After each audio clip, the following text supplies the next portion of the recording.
Howdy, Shasta College. It's Friday. How y'all doing? End of the week. Are you looking forward to the quiz? Because I'm going to sign it right now. You have until Monday to finish it at 12 noon.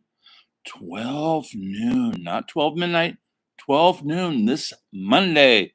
Look for it in assignments. It's worth 15 points. 3 essay questions, each worth 5 points.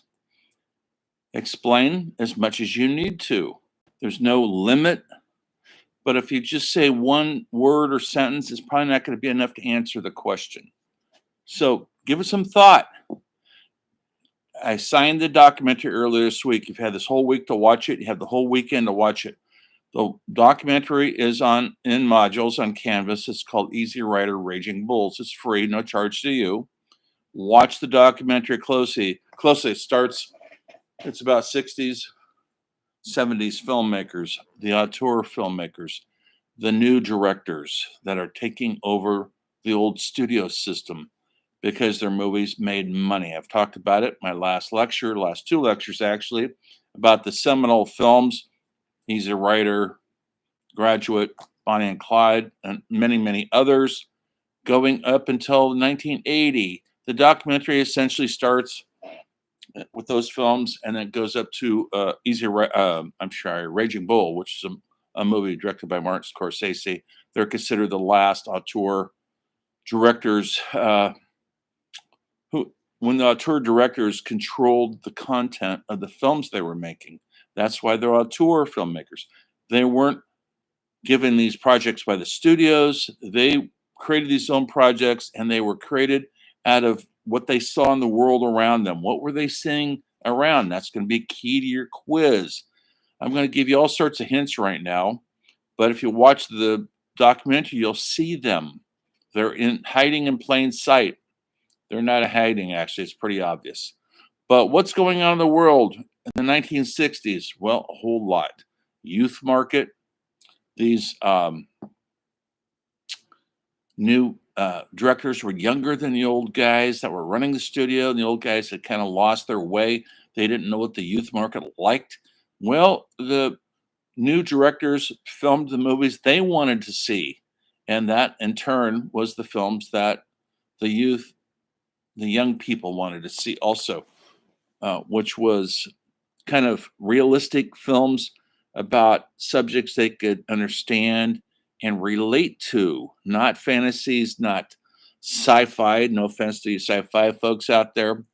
Not superheroes, not musicals, not fairy tales, realistic stories set and based in realistic times, current times. Most of the films were made in current times. Some were not, meaning they might be period piece, but still meaning like a Western, like Sam Peckinpah's brilliant The Wild Bunch. But The Wild Bunch was a thinly disguised version of this messed up Vietnam War. That's right. Just like the movie MASH, which was set in Korea, but really just replace the word Korea with Vietnam and you have the same story. So many of these films were commenting on what was going on in the culture. What was going on in the culture? Look at the documentary, you'll see it. Politics was running wild. We'd come through Kennedy's assassination and then Robert Kennedy's assassination and Martin Luther King, Malcolm X were all assassinated in the 60s. This plays a part in the storytelling of these films. The draft was another. Young guys could get drafted and go to a war that nobody wanted.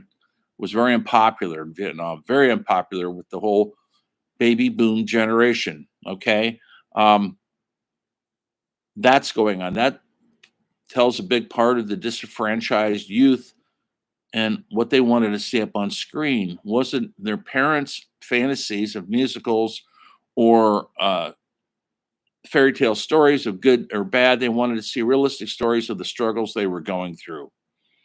And so these filmmakers provided that because they were going through the same thing.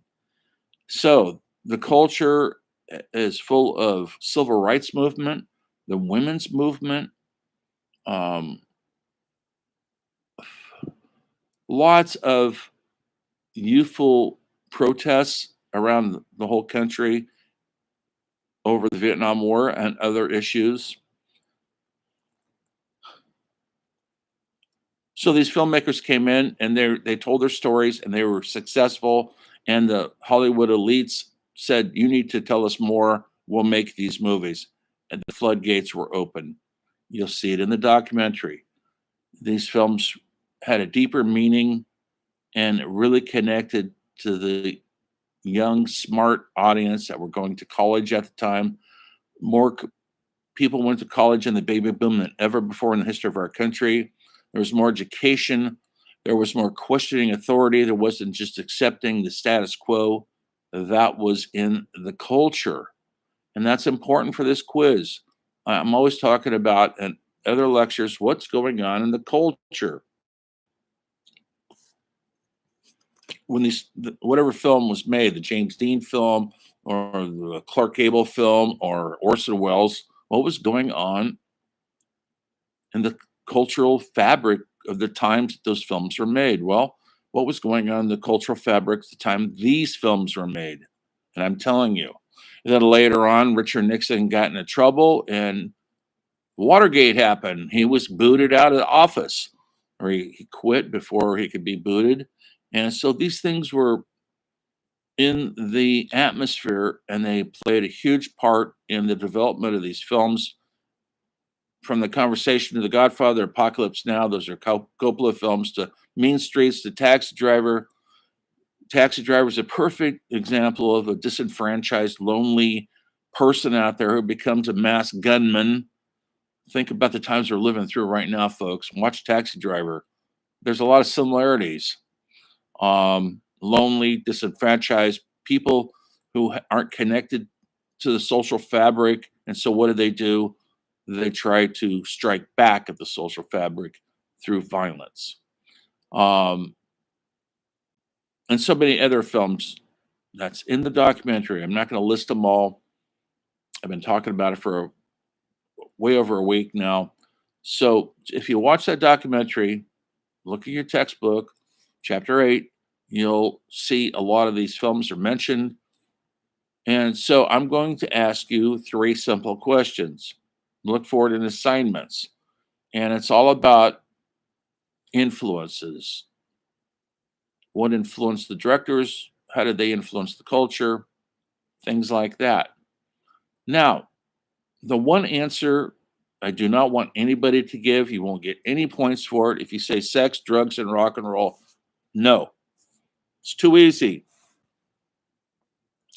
These films opened up a new sexual frankness in the culture because by now the rating system had started. And for first time in the history of our films, we're hearing and seeing some sex. And we're hearing a lot of F bombs. Never heard those before because the code, the Hays Code, was in effect up until the late 60s. Now it's broken and it's not in effect anymore. They had a ratings code where they rated movies mature, general audience, R rated, and X rated. Before you go all off on how porn is X, that's XXX. Many films were rated X, such as The Wild Bunch, because of excessive violence, Midnight Cowboy, because of suggested homosexual behavior, and you don't see any of this stuff, but it is suggested. That's how dangerous these films were. They were actually dangerous. And so if you want movie to make money, you made them PG, but in the early days it was called mature audiences. That was usually audiences 15 and under. By the time you get to see an R-rated film, you had to be 16. You had to be 16, or they wouldn't allow you into the movie theater. And it's not just because of sex, but it's because of the adult content. Too much violence, too much adult themes. And adult theme doesn't always mean sex. It means suicide. It means conflict in families. It means politics. It means so much more than just naughty sex. because most of these films didn't have a lot of naughty sex. Yes, there was some going around, but not that much as you might think. And don't say drugs because, yes, once or a couple of these films, you see people smoking pot. That's a rarity. There's nobody smoking pot in The Godfather. There's nobody smoking pot in most of these films or taking drugs. Yes, some of them had drug taking. That's true. They were depicting what was going on in the culture, like Easy Rider. Okay. And don't say rock and roll because very few of these films had anything to do with rock and roll. But for some reason, I get that answer a lot. And it's a simple answer. Like, what changed Hollywood? Sex, drugs, and rock and roll. A lot more than that. It's too easy, and it's not the answer I'm looking for. Please don't use it. Okay. Okay. So I'm going to ask you these 3 questions, and you're going to have to, I'm going to give the questions right now, and then I'm going to post them on assignments, and I'm going to shut up until I show up on Monday and we start talking about another genre of film that became popular in the 70s called blaxploitation. Black filmmakers with black actors with black writers, and they made money. Okay, so one of the questions will be, I identify an influence in the culture that influenced these directors.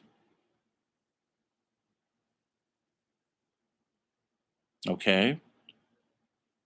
Number 2, name one influence that the directors had on the culture and explain each one. Just don't say one word or one sentence, explain it. The more detailed, the better your chances are that you'll get the points. I need to see your critical thinking. 3, how did what ended it all? The culture of the new director. How did they come to an end? There's many reasons. All you have to do is name one and explain it. Okay. And you have to watch the documentary to the very end to understand how that happened. Okay, that's the questions. I'm going to post them on assignments.